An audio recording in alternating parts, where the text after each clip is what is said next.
కీర్తనలు ఇక్కడ మాట్లాడుతున్న మాట ఏంటంటే, ఇశ్రాయేలునకు కాపరి చెవియోగి మందవలె శోకును నడిపించువాడా, కెరూబుల మీద ఆసీనుడైన వాడా ప్రకాశింపుము. ఇశ్రాయేలు కాపరి ఎవరాట? మన దేవుడు యేసుక్రీస్తు దేవుడే. వాళ్ళకు కూడా కాపరిగా ఉన్నాడు. ఎవరికట? ఇశ్రాయేలు ప్రజలకట. వాళ్ళకి కాపరిగా ఉన్నాడు. ఈ రోజు మనకు కూడా దేవుడు కాపరిగా ఉన్నాడు.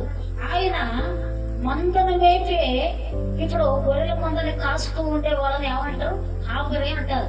అయితే ఇక్కడ అంటాడు, అసాపు కూడా ఒక మాట అంటాడు ఇక్కడ, ఇశ్రాయేలు కాపరి చెవియోగము మందవలె యేషోపును నడిపించువాడా, యేషోపును నడిపించువాడా, మమ్మల్ని నడిపించువాడా, మమ్మల్ని మందవలె కాస్తున్నవాడా, మమ్మల్ని రెక్కల నీడ కింద కాపాడుతున్నవాడా, మాకు తోడుగా నుండి వాడా, మా బలము నీవే, మా ఘనము నీవే, మా సంపద నీవే, మా ఆస్తి నీవే, మాకున్న సమస్తము నీవే, మమ్మల్ని నడిపించుటకు నీవు ఒక్కడే ఎక్కుడు ప్రభు అని ఈ మధ్యాహ్న కాల సమయంలో నా దేవుడు సెలవిస్తున్న మాట.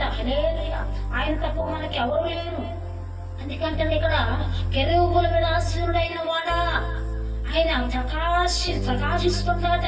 ఎఫ్రాయిము బెన్యామీను మనిషి అనువారి ఎదుట కూడా నీ పరాక్రమం మేలుకొలిపి మమ్మల్ని రక్షించువాడా, దేవా చెరలో నుంచి మమ్మల్ని రప్పించము, ఆపదలో నుంచి విడిపించము, శ్రమలో నుంచి విడిపించము, కష్టంలో నుంచి విడిపించము.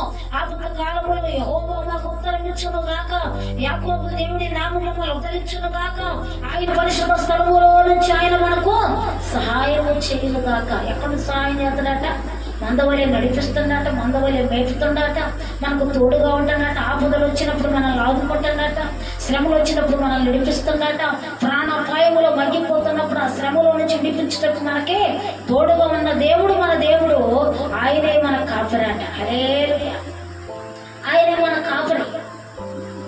ఆయన మనల్ని నడిపించటకు ఆయన సమర్థుడు. 2015లో రాసిన పాట, ఆదరించావా నన్ను ఆదుకోవయ్యా, ఆదరించవా నన్ను ఆదుకోవయ్యా, నా కాపరి నీవయ్యా, నా ఊపిరి వేసయ్యా, నా కాపరి నీవయ్యా, నా ఊపిరి వేసయ్యా, ఆదరించవా నన్ను ఆదుకోవయ్యా, ఆదరించవా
ఎవరున్నారట మనకి?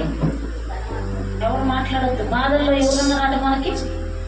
తోడుగా మన దేవుడు ఉంటాడట. బంధువై మనకి తోడుగా ఉంటాడు. మన బాధలు వచ్చినప్పుడు మన బంధువులు దూరం అయిపోతే దేవుడు మనకు బంధువై మన దగ్గరకు వచ్చి మనల్ని ఆదరించుతాడట. ఆయనే మన కాపరి. హల్లెలూయా. ఇక్కడ ఆసాపు కీర్తనలో 80వ కీర్తనలో ఇదే మాట మాట్లాడుతాడు. ఇశ్రాయేలునకు కాపరి చెవియోగమో. హల్లెలూయా. ఎవరాంటి కాపరి? మనకు తోడై ఉండి మన బాధలు తీర్చి మన ఆపదలు తీర్చి మనకి అక్కర్లు తీర్చగలిగిన దేవుడు మన దేవుడు మనకు బంధువై వస్తున్నాడు. హల్లెలూయా. ఇక్కడ కింద మాట్లాడండి. ఇక్కడ కెరూబుల మీద ఆసీనుడు అయిన వాడా ప్రకాశింపుము. నువ్వు కెరూబుల మీద ఆసీనుడై ఉన్నావు కదా, సింహాసన సీనుడై నిలబడ్డావు కదా. నిన్ను 7,000 కోట్ల దేవదూతలు పరిశుద్ధులు పరిశుద్ధులు పరిశుద్ధులని మానకస్త్రించబడుతున్నారు కదా. అయితే నువ్వు గొప్ప దేవుడు కదా ప్రభువా, మా ప్రార్థన కూడా ఆలకించవా, మా కన్నీరు తుడవ్వా, మా కన్నీరు నాట్యంగా మార్చమని ఈ మధ్యాహ్న కాల సమయంలో భక్తులు సెలవిస్తున్నమాట. కింద 3వ వచనంలో ఇక్కడ అంటాడు, దేవా చెరలో నుండి మమ్మను రప్పించము, మేము రక్షణ ముందున్నట్లు నీ ముఖ క్రాంతి ప్రకాశింపచేయము.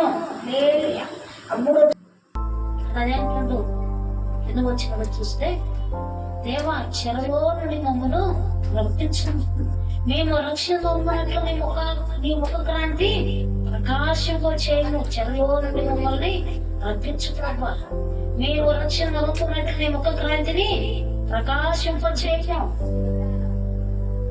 ఇక్కడ యెహోవా సైన్యములకు అధిపతి దేవా, నీ ప్రజలు మనవి ఆలకింపక నీవెన్నాళ్ళు నీ కోపమని పొగరాలిచ్చేదో, ఎన్నాళ్ళు నాకు దూరంగా నిలిచేద్దు ప్రభా, ఎన్నాళ్ళు మా మీద నీ కోపం రగులుచున్నదు ప్రభా.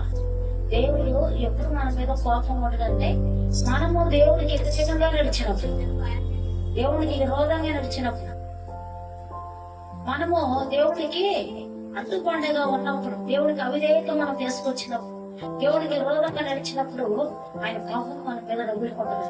హల్లెలూయా. ఎప్పుడు రగులుకుంటుందంటే పాపం, అవిధేయతను మనం దేవుడికి చూపించినప్పుడు, దేవుడికి నచ్చని కార్యాలు మనలో జరుగుతున్నప్పుడు మనం అప్పుడప్పుడు చాలా చేస్తాం కదా. మనం అనుకుంటాం, అందుకే హృదయం మాట అన్నిటికంటే మోసకరమైనది. హృదయ ఆలోచనలు కూడా చాలా మోసకరమైనవి. హృదయంలో ఒకటి ఉంటుంది, బయటకు ఒకటి ఉంటుందట. హృదయంలో ఏముంటుందట? మోసమే, మోసమే. అందుకంటే హృదయాన్ని పరీక్షించగలిగిన సమర్థులు ఎవరంటే యేసయ్య మాత్రమే. అందుకే